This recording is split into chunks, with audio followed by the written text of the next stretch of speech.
Nangangarap na maging pulis ang isang grade 3 student sa Cagayan.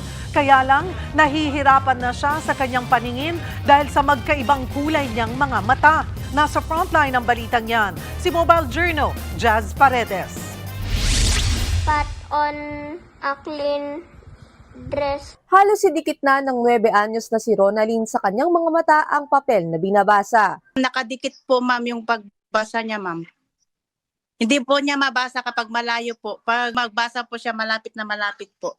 Pag-angat ng kanyang ulo, mapapansin agad na may kakaiba. Ang kulay ng kanyang mga mata, magkaiba. Since birth na raw ito, sabi ng kanyang ina.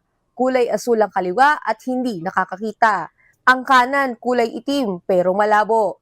Sa kabila nito, grabe raw ang pagpupursige niya sa eskwela. Po ako kasi, kada gabi po kasi siya nagbabasa ng English.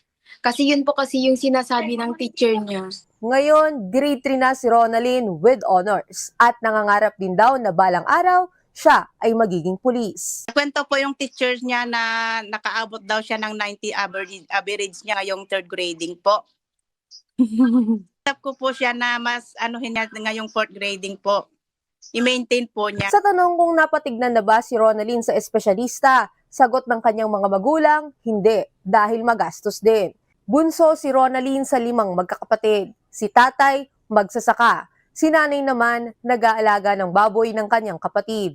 Pero alam nila na mas magiging mahirap kung magtatagal ng ganito ang sitwasyon ni Ronalyn. Problema ko po kung mag-high school na po siya kung paano po siya doon. Noong maliit, palagi siyang nahuhulog yan sa may kanal.